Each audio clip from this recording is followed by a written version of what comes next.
À Los Angeles, une bande de braqueurs prend d'assaut une entreprise de fourgons blindés. Ils disparaissent avec plusieurs millions de dollars en poche. Le FBI trouve des suspects, mais ne dispose pas d'assez d'indices pour les faire arrêter. Les agents et les détectives devront s'infiltrer dans le monde interlope pour les obliger à faire face à la justice.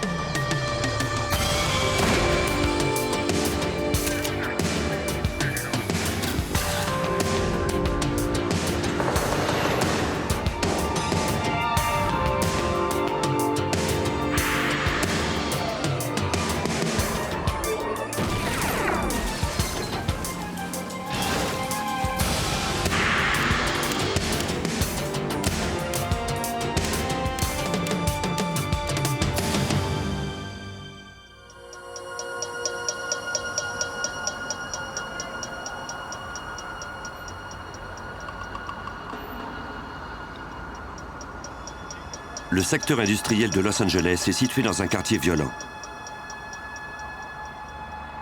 Les gangs de rue y font régner la violence. Les entreprises sont installées dans des immeubles anonymes et plusieurs sont entourées de barbelés. Une de ces entreprises était une importante société de fourgons blindés.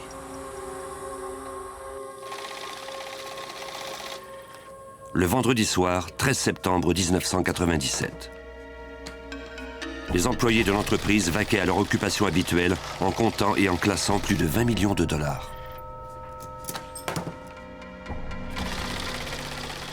Cet argent devait être distribué aux divers guichets automatiques de Los Angeles pour répondre aux demandes du week-end. Les 5 employés, dont 2 gardiens de sécurité, travaillaient de nuit.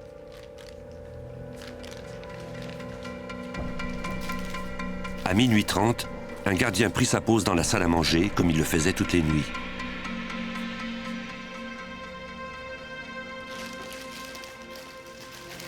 Mais il n'était pas seul.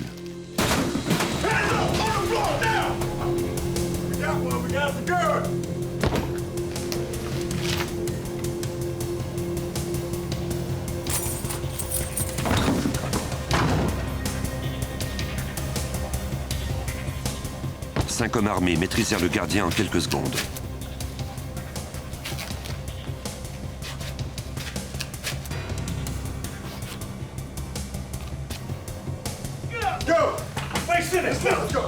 Ils l'entraînèrent de force dans un bureau où se trouvaient les dispositifs de contrôle des écrans de surveillance.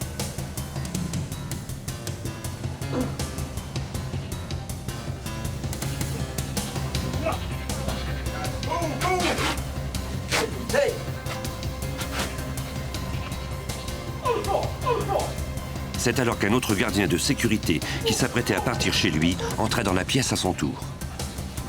Sans armes et sans son uniforme, il se rendit sans opposer de résistance.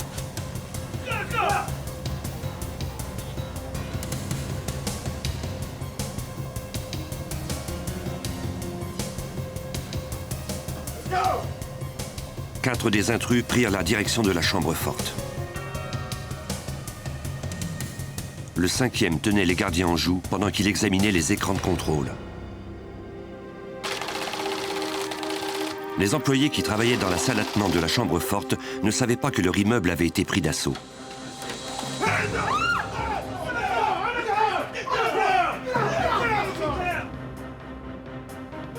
Les braqueurs les menacèrent de tirer si quiconque leur désobéissait ou faisait quelque geste subit.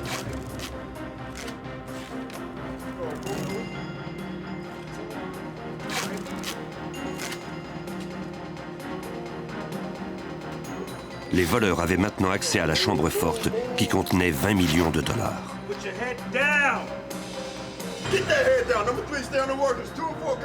L'un d'entre eux semblait avoir les commandes. Il criait des ordres à ses complices.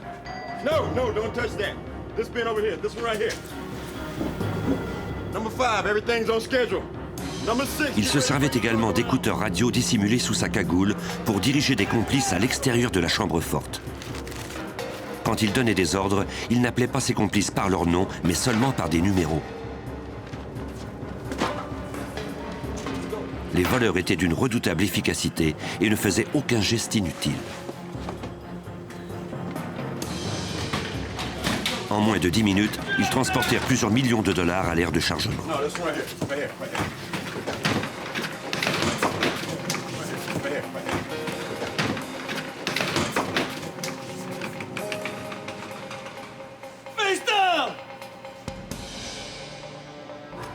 Number 6, come on up, we're ready.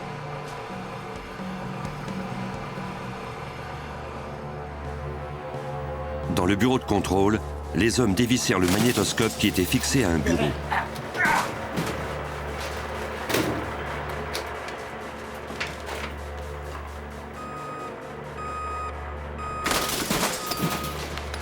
Quelques secondes plus tard, les employés entendirent de nouveau du bruit dans le bureau.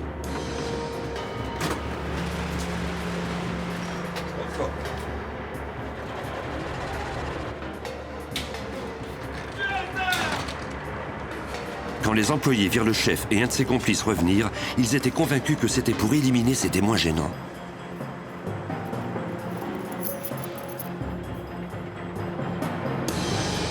Mais les assaillants ne semblaient vouloir que les clés de la camionnette du gérant de la chambre forte.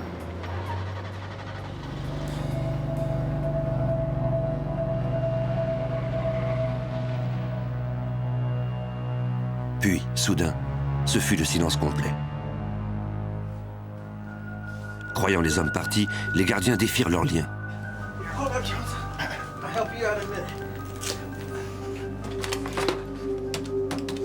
Ils appelèrent ensuite le service d'urgence. Des policiers du service de Los Angeles furent immédiatement dépêchés sur les lieux.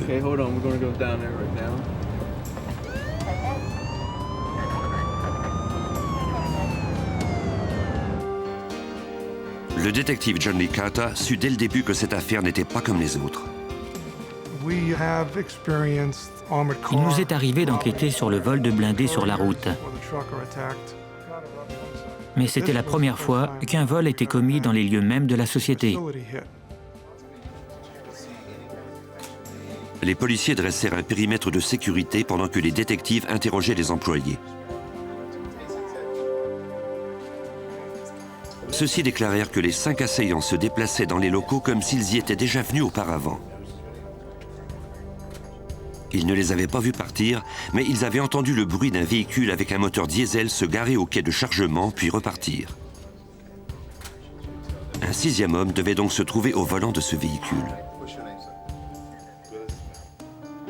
Les détectives s'entretinrent ensuite avec le gérant de la chambre forte dont la camionnette et les clés avaient été volées. Pourquoi donc les voleurs avaient-ils pris ses clés plutôt que celles de ses collègues? Le gérant déclara qu'il garait son véhicule personnel dans le même emplacement tous les soirs. Aucun des voleurs ne lui avait demandé de quoi avait l'air son véhicule. Cela nous portait à croire que celui qui avait pris les clés et volé le véhicule le connaissait bien. Le gérant déclara que la voix de l'un des hommes lui était familière, mais il ne se souvenait pas de son nom. Il promit aux enquêteurs de les appeler si cela lui revenait. Les techniciens judiciaires prirent les empreintes sur les serrures de la porte de l'entreprise. Des dommages sur ces portes indiquaient que les voleurs avaient forcé ces serrures. Mais un examen ultérieur au labo démontra que ce n'était pas le cas. On a remarqué que les serrures et les mécanismes des portes étaient endommagés, mais pas assez pour que les portes aient cessé de fonctionner correctement et se soient ouvertes. On croyait que les voleurs avaient utilisé une clé pour entrer et qu'ils avaient ensuite fait mine de forcer les serrures. Les représentants de l'entreprise estimèrent plus tard leur perte au montant affolant de 18,9 millions de dollars. Visiblement, les voleurs avaient su quoi prendre et quoi laisser derrière eux.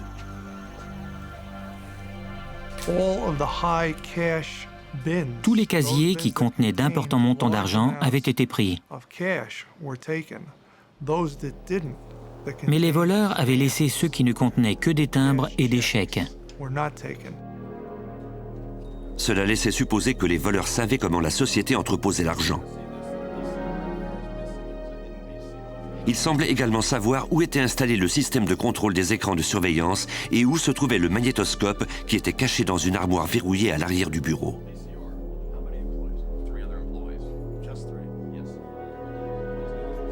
Les employés avaient entendu les assaillants détruire la serrure de cette armoire pour y prendre le magnétoscope. Les appareils d'enregistrement étaient tous gardés dans une armoire inaccessible à la plupart des employés. On a interrogé tous les employés de l'entreprise et 80% d'entre eux ignoraient jusqu'à l'existence de ces appareils dans le bureau. Les enquêteurs examinèrent également l'aire de chargement à la recherche de toute trace de pas, d'empreintes de pneus ou de fibres de tissu. Ils ne trouvèrent rien. Mais ils découvrirent ce qui semblait être un réflecteur de camion fendillé. J'ai parlé personnellement à l'employé chargé de l'entretien des lieux plus tôt le même jour et il m'a assuré que ce réflecteur devait être tombé là dans la soirée. On en a donc déduit qu'il provenait du véhicule des voleurs. On disposait de peu d'indices sur la marque de cette voiture, mis à part ce réflecteur. Et l'on ignorait jusque-là si c'était un équipement qu'on trouve fréquemment sur les camionnettes et les voitures.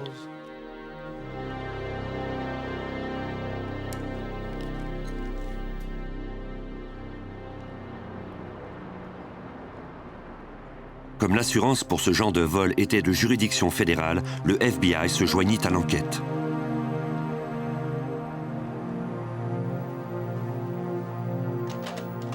L'agent spécial John McCarron du bureau du FBI à Los Angeles étudia l'enregistrement de la scène du crime grâce à l'enregistrement de la police de Los Angeles qui décrivait, les unes à la suite des autres, les activités des assaillants au cours du vol.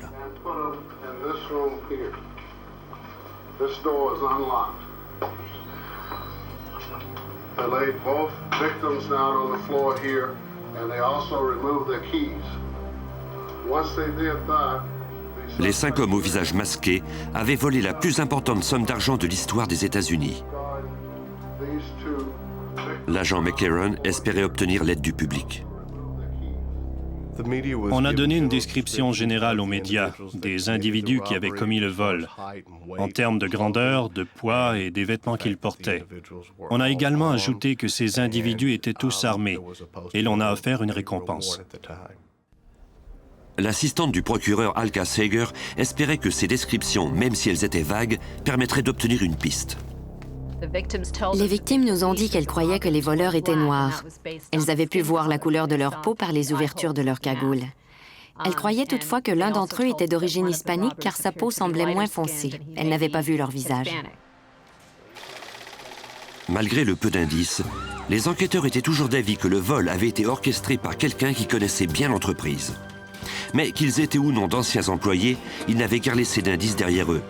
Et avec 18,9 millions de dollars en main, ils pouvaient maintenant être n'importe où.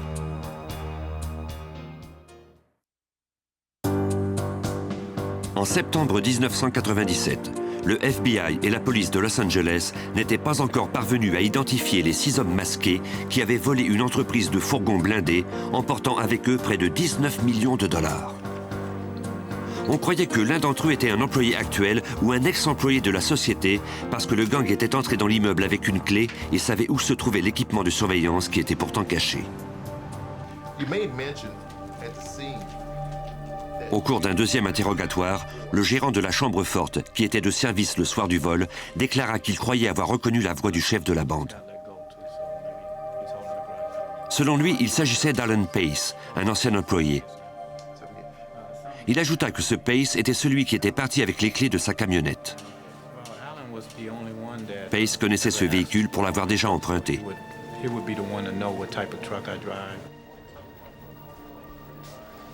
L'agent spécial du FBI, John McCarron, examina le dossier de cet ex-employé. Alan Pace avait travaillé pour cette société pendant environ 1 an et demi. De fait, il avait été suspendu par la société la veille du vol. Alan Pace, âgé de 28 ans, n'avait aucun antécédent judiciaire. Lors de son renvoi pour des motifs disciplinaires, il n'avait toutefois pas remis ses clés. Les enquêteurs se rendirent chez Pace à Los Angeles pour l'interroger.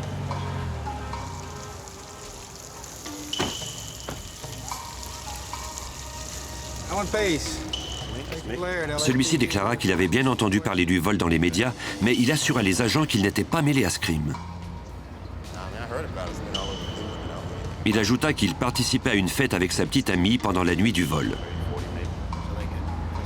Il leur donna ensuite l'adresse de cette amie et son numéro de téléphone. Les enquêteurs devaient vérifier l'alibi de Pace. Ils firent tout d'abord des vérifications sur cette femme. Le détective Lee Carter apprit qu'elle avait également été à l'emploi de l'entreprise de fourgons blindés. La petite amie de Pace avait travaillé dans la chambre forte. Son travail consistait à s'occuper de l'équipement de surveillance. Elle avait quitté cet emploi environ 1 mois avant le vol. Les enquêteurs interrogèrent la petite amie de Pace à propos de la nuit du vol.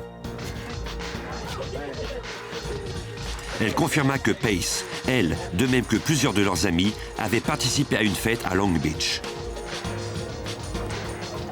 Pace et elle y étaient restés jusqu'aux petites heures du matin. Plusieurs témoins pourraient corroborer ces dires. Même si on avait des soupçons, l'alibi de Pace tenait la route. Les enquêteurs étaient dans une impasse.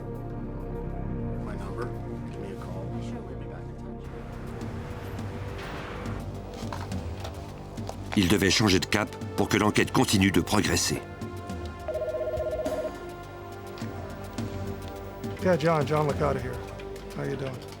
Leur seul indice était un réflecteur fendillé de couleur orange qu'on avait trouvé sur la scène du crime. Les enquêteurs croyaient qu'il provenait d'un camion au moteur diesel à bord duquel les voleurs avaient pris la fuite. Ils devaient trouver ce véhicule. J'ai obtenu l'aide de mes collègues. Au cours des 5 soirées suivantes, notre groupe de 6 hommes est allé sur les lieux de l'entreprise entre 23h et 3h du matin. Nous avons interrogé tous les gens qui fréquentaient ce secteur, les piétons et les automobilistes.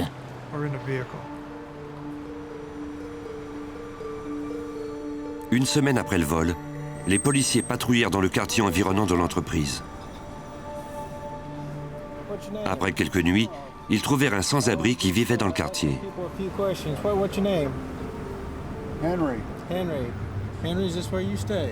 Celui-ci déclara que la nuit du vol, il avait aperçu un camion de location de dimension moyenne dont le moteur était en marche près de l'immeuble de la société. Au bruit qu'il faisait, ce camion avait un moteur diesel. Il avait remarqué le véhicule parce que d'habitude, il y avait peu d'activité à cette heure dans le secteur. Il n'avait toutefois pas vu le visage du conducteur. C'était la première fois qu'il voyait ce véhicule et il ne l'avait pas revu depuis. La description de ce camion au moteur diesel concordait avec les témoignages des employés qui avaient entendu un moteur diesel dans l'aire de chargement. Les enquêteurs croyaient que le réflecteur orange trouvé dans l'aire de chargement provenait de ce camion. Des équipes d'agents ratissèrent toutes les agences de Los Angeles qui louaient des camions équipés de moteurs diesel.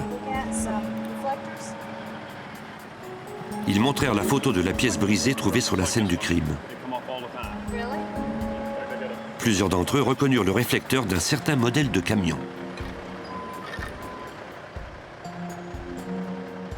Ce qui était ennuyeux avec ces réflecteurs, c'est qu'ils tombaient souvent et qu'on devait les remplacer. On a trouvé 83 agences de location de camions qui louaient des véhicules dont les réflecteurs tombaient souvent. On a obtenu l'autorisation d'obtenir de toutes ces agences les factures de location de véhicules pour une période de 4 mois. 2 mois avant le vol et 2 mois après celui-ci. Les enquêteurs passèrent plusieurs heures à examiner les documents. On ne trouva aucune facture au nom d'Alan Pace ni de sa petite amie. Cela semblait être un autre cul-de-sac. Les autorités contactèrent l'assistante du procureur Alka Sager pour obtenir des conseils sur la marche à suivre. On ne peut pas obtenir un mandat simplement parce qu'on dispose d'un suspect et qu'on le croit responsable d'un crime. On doit disposer de preuves de son implication. Alan Pace avait nié être mêlé à ce vol et il avait même déclaré qu'il se trouvait à un autre endroit. Il disposait d'un alibi que les témoins que nous avions interrogés avaient corroboré.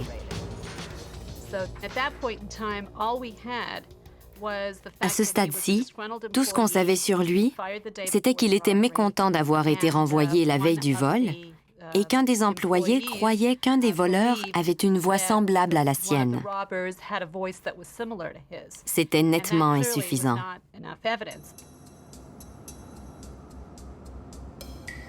Pour trouver autre chose, le FBI et la police de Los Angeles mirent l'ex-employé sous surveillance.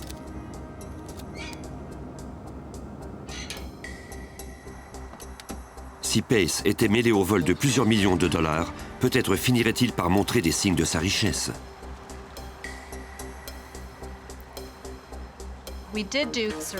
On a surveillé Pace, mais il ne semblait pas vivre au-dessus de ses moyens. Il ne dépensait guère d'argent.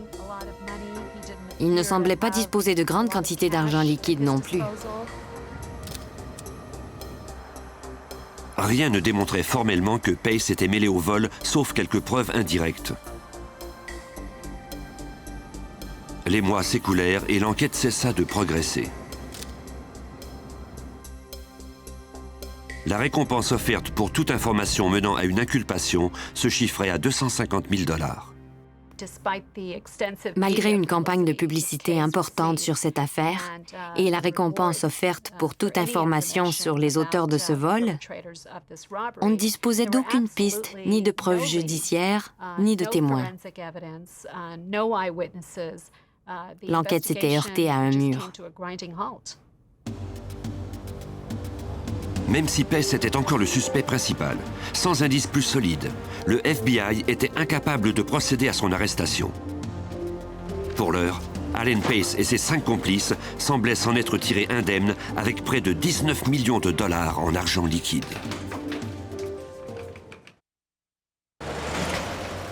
En septembre 1998, une année complète s'était écoulée depuis que 6 hommes masqués avaient volé près de 19 millions de dollars. Le suspect numéro 1 s'appelait Alan Pace. Cet ex-employé de l'entreprise de fourgons blindés avait été renvoyé la veille du crime. L'assistante du procureur Alka Sager était déçue du manque de preuves contre Pace. Il ne dépensait pas beaucoup d'argent. De fait, il ne semblait pas disposer du produit de ce crime. On n'avait donc pas le droit de l'arrêter, ni même de fouiller sa maison. Un article publié 1 an, jour pour jour après le vol, fournit alors une piste à l'agent John McKeeran. Un informateur avait appelé le FBI pour dire qu'il connaissait peut-être l'identité de l'un des voleurs. Les enquêteurs se rendirent chez cet homme en banlieue de Los Angeles. Celui-ci déclara qu'il avait travaillé pour l'entreprise de fourgons blindés 1 an plus tôt, à peu près au moment du vol. Il avait quitté depuis pour devenir agent d'immeuble. Il déclara que peu de temps après le vol, il avait reçu 100 000 $ en argent liquide pour acheter une maison pour un homme qu'il connaissait, Eugene Hill. Hill avait demandé que l'acte notarié soit fait au nom de sa petite amie. À l'appartement de cette dernière, Hill avait un coffre rempli de casiers. Il avait donné un de ses casiers à l'informateur. Celui-ci contenait des liasses de billets de banque pour un montant de 100 000 $.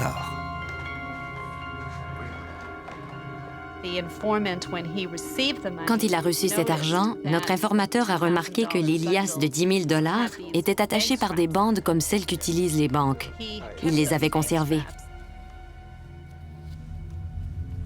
Ces bandes portaient une date, l'avant-veille du vol. Plus tard, on a pu déterminer que ces bandes de papier provenaient, de fait, des coffres de l'entreprise de fourgons blindés. L'informateur déclara qu'il avait ensuite changé d'avis et lui avait alors demandé de lui rendre son argent, mais cette fois-ci sous forme de chèque et non en argent liquide. L'informateur s'était gardé 15 000 $, mais Hill avait commencé à lui faire des menaces depuis peu. L'informateur espérait que le FBI pourrait le protéger. Eugene Hill n'avait pas de casier judiciaire et il n'avait jamais travaillé pour l'entreprise de fourgons blindés. Mais en vérifiant son passé, on constata qu'il avait des liens avec le principal suspect, Alan Pace. Tous deux avaient travaillé pour une autre entreprise de sécurité à Los Angeles. Les enquêteurs mirent Hill sous surveillance. Un jour, ils le suivirent jusqu'à un commerce appelé Extreme Entertainment. Cette entreprise se définissait comme un service de divertissement qui fournissait aussi bien des jeux d'enfants que des danseurs nus. Les archives démontraient qu'Eugene Hill était associé dans cette société au même titre qu'Alan Pace. Les enquêteurs en déduisirent qu'Extreme Entertainment avait peut-être servi à blanchir l'argent du vol. On a fait appel aux agents du ministère du Revenu, l'IRS. Ceux-ci nous ont fourni des relevés et des documents qui nous permettraient d'accuser ces individus de blanchiment d'argent. L'équipe d'investigation en apprit un peu plus sur la société. Alan Pace et Eugene Hill avaient deux autres associés dans Extreme Entertainment, Terry Brown et Fred McCrary. Les quatre hommes avaient tous travaillé pour la même entreprise de sécurité à Los Angeles avant que Pace ne soit embauché par la société de fourgons blindés. Les livres de comptabilité d'Extreme Entertainment parurent louches aux yeux de l'agent de l'IRS, Philip Mullins. 4 présumés voleurs possédaient Extreme Entertainment. Cette entreprise ne générait pas vraiment beaucoup d'argent. Mais il y avait pourtant de nombreux dépôts en argent liquide dans les comptes bancaires et beaucoup de salaires à payer. Les enquêteurs se mirent à fouiller un peu plus les états financiers des quatre associés. Ils obtinrent leur relevé bancaire, leur relevé de carte de crédit et leur rapport d'impôt. Dans le dossier personnel de Eugene Hill, ils découvrirent que celui-ci avait une deuxième source de revenus. On a trouvé des chèques d'une société qui s'appelait Rainforest. On ignorait de quoi il s'agissait. On a donc examiné les relevés bancaires de cette société et l'on a découvert qu'en plus de faire des chèques à Eugene Hill tous les mois, cette société émettait régulièrement des chèques à un certain Thomas Johnson. Comme Hill, Johnson occupait au sein de Rainforest la position de consultant. On ignorait quel type de consultation ceux-ci offraient. Rainforest était une société qui développait de nouvelles technologies en matière de recyclage. Johnson et Hill avaient investi 2 millions de dollars dans cette entreprise. Or, les individus qui blanchissent de l'argent le font souvent en investissant ainsi de l'argent dans une société. Vous prenez de l'argent sale et vous l'investissez. Vous le dissimulez et au bout de la ligne, vous vous retrouvez avec quelque chose qui semble tout à fait légal. Les enquêteurs soupçonnaient les 5 hommes, mais jusque-là, ils n'avaient trouvé aucun indice de leur implication dans le vol de 18,9 millions de dollars.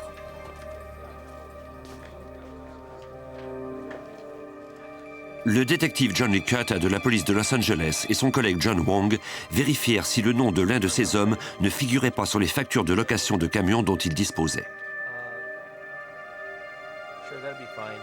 Le détective Wong fit alors une découverte importante. Mon collègue John Wong a trouvé le nom de l'un des suspects, Eugene Hill, sur un contrat de location. Celui-ci avait loué un véhicule la veille du vol et il l'avait retourné tout de suite après. On a pu retrouver ce camion. Il se trouvait toujours dans la région de Los Angeles. Quand on a eu ce véhicule à notre disposition, on a demandé à notre équipe d'experts au labo de démonter le système d'éclairage et de le comparer aux réflecteurs qu'on avait trouvés dans l'aire de chargement. On espérait découvrir si ce réflecteur avait pu tomber de ce véhicule. En attendant les résultats du labo, les enquêteurs examinèrent le passé de Thomas Johnson. Celui-ci vivait dans une maison cossue d'un quartier aisé de Las Vegas. L'IRS a surveillé sa résidence. Au cours de cette période, on a pu identifier sa petite amie. Les agents introduisirent ce nom dans la base de données de la police. Si jamais les policiers de Las Vegas avaient un contact avec elle, ils devraient en aviser la police de Los Angeles. Le 10 septembre 1999, soit 2 ans après le vol, l'équipe d'enquêteurs de Los Angeles reçut un appel et monta à bord d'un hélicoptère. Il y avait eu une violente dispute à la résidence de Thomas Johnson à Las Vegas. Sa petite amie avait appelé la police. On espérait profiter de cette occasion pour questionner la jeune femme. Elle déclara que Johnson l'avait battue. Elle fut plus qu'heureuse de répondre aux questions des agents au sujet de Johnson.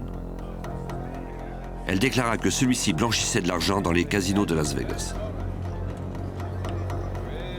Ses amis et lui achetaient des jetons pour quelques milliers de dollars qu'il lui demandait ensuite à elle de changer en argent liquide.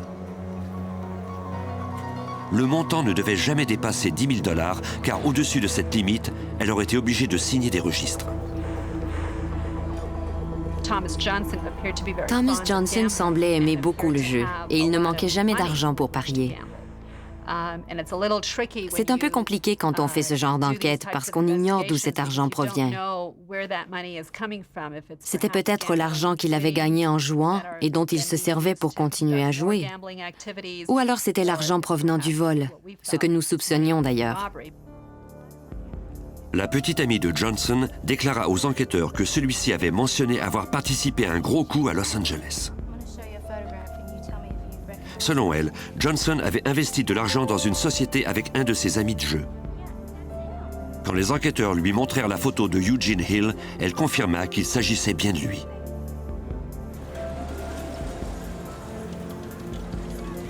Les preuves indirectes s'accumulaient peu à peu contre Thomas Johnson, Alan Pace et Eugene Hill. Mais ça ne suffisait pas encore pour procéder à leur arrestation. Les agents devraient tenter de retourner les suspects les uns contre les autres pour pouvoir éventuellement les inculper.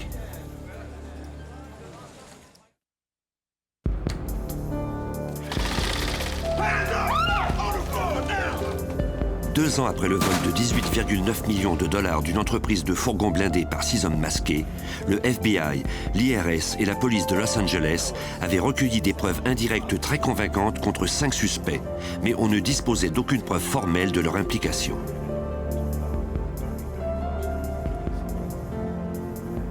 Le seul indice qu'on avait trouvé était un réflecteur fendillé dans l'aire de chargement de l'entreprise.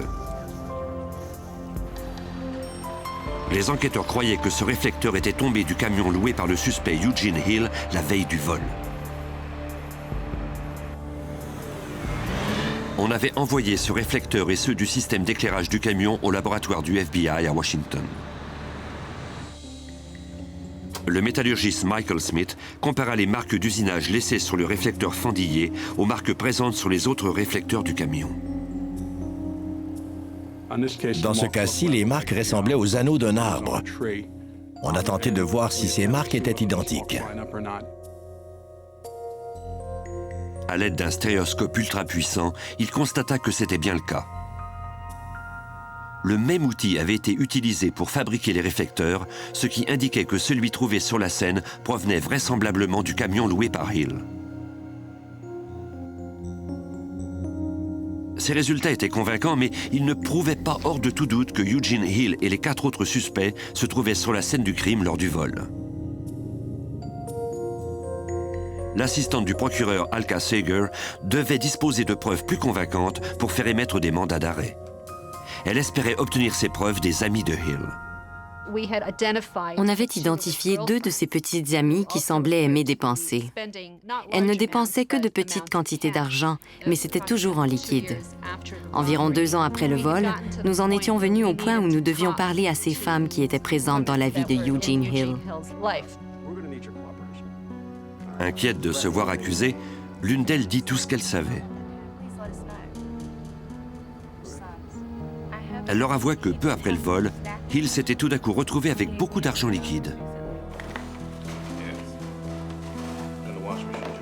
Elle ajouta qu'il conservait cet argent dans 2 coffres remplis de casiers à son appartement à elle.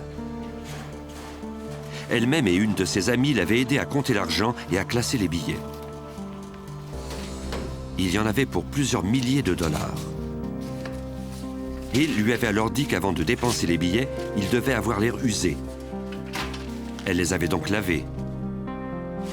En général, Thomas Johnson était mêlé à leurs opérations. Elle déclara qu'ils allaient régulièrement à Las Vegas pour acheter des jetons avec leurs billets faussement usés, puis ils changeaient ces jetons contre d'autres billets. Ces déclarations corroboraient la déposition de la petite amie de Johnson.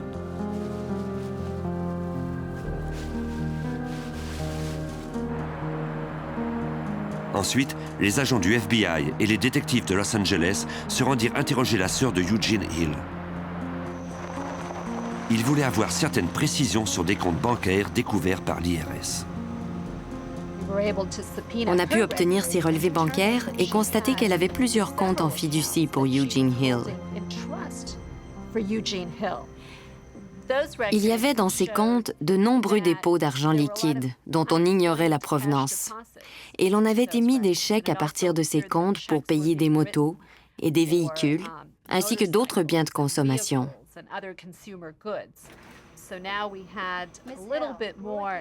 Ainsi donc, Eugene Hill dépensait de l'argent dont il ne pouvait justifier la provenance.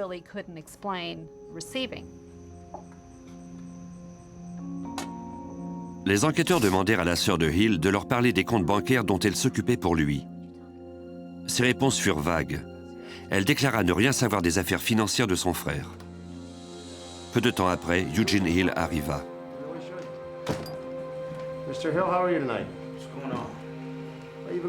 En réponse aux questions des agents, il déclara qu'il ignorait tout du vol de l'entreprise de fourgons blindés. Il dit aux enquêteurs qu'il n'avait pas le temps de répondre à leurs questions dans l'immédiat, mais qu'il pourrait les rencontrer le lendemain matin à leur bureau. Hill avait de l'argent plein les poches. Les risques qu'il disparaisse étaient grands.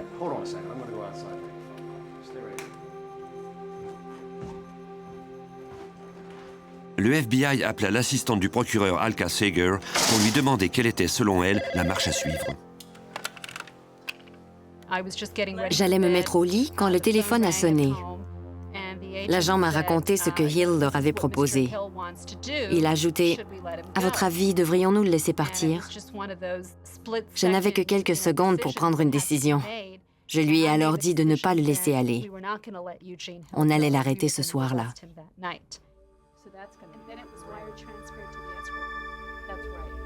On fouilla la maison de Hill sans trouver la moindre preuve de son implication dans le vol. Les enquêteurs trouvèrent toutefois des documents qui démontraient qu'il avait fait l'acquisition de propriétés au nom d'autres personnes. Le principal suspect, Alan Pace, figurait également sur les documents de Hill. Apparemment, il avait acheté des maisons lui aussi au nom de tierces parties. Finalement, l'agent Philip Mullins de l'IRS détenait quelque chose contre Pace.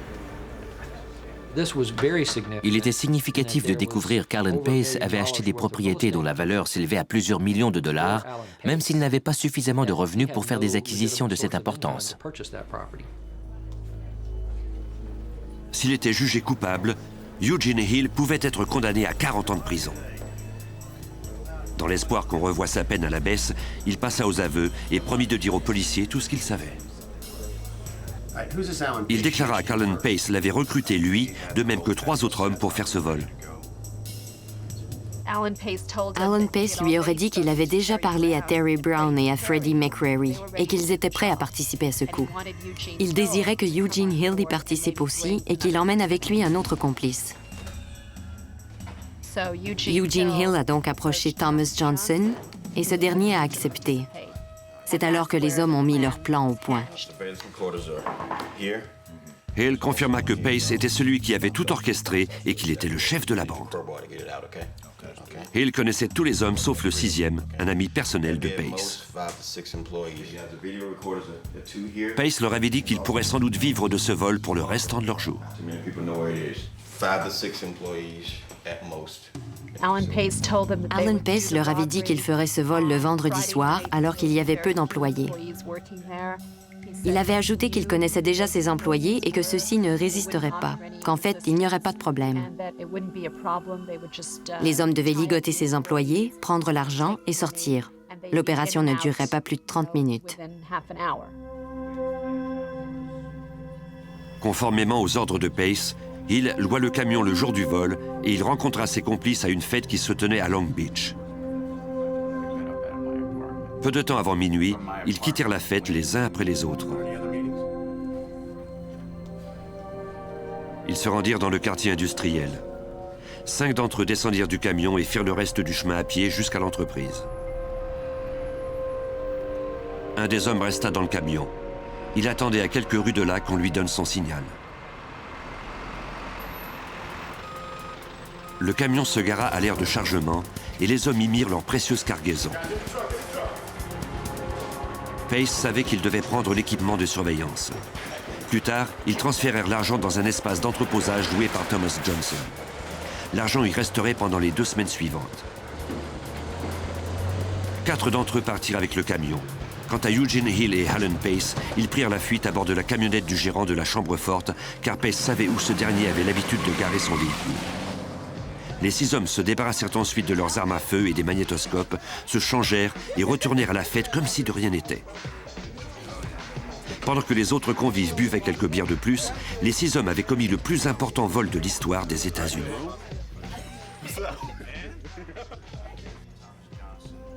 Les enquêteurs devaient maintenant corroborer la déposition de Eugene Hill. L'agent spécial du FBI, John McCarron, et son équipe croyaient que le prochain sur la liste à être arrêté devait être Thomas Johnson. Les agents de notre bureau de Las Vegas surveillaient Thomas Johnson et ils savaient en permanence où celui-ci se trouvait. On l'a pris en filature à la sortie d'un casino. Les agents suivirent Johnson pendant qu'il faisait la tournée des casinos. Ils ignoraient si le suspect était armé. Pour l'arrêter sans courir de risque, les agents devaient tenter d'isoler Johnson pendant que celui-ci se trouvait à l'extérieur, à une certaine distance des visiteurs du casino. Ils demandèrent alors à un gardien de sécurité de lui tendre un piège.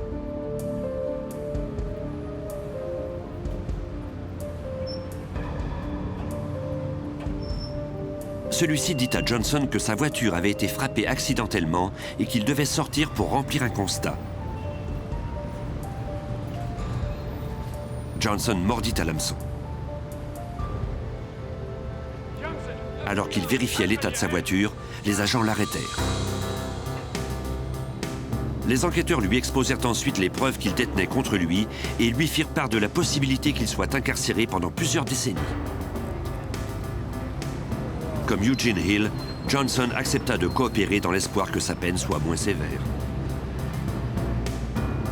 Il corrobora la version de Hill et confirma qu'Alan Pace était bien le chef du groupe.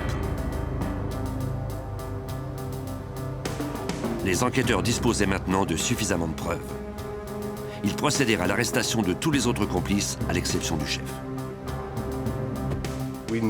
On savait que Pace avait appris que les autres individus avaient été arrêtés. On disposait d'un mandat d'arrêt contre lui. Il m'a appelé à mon bureau et m'a dit qu'il souhaitait se rendre.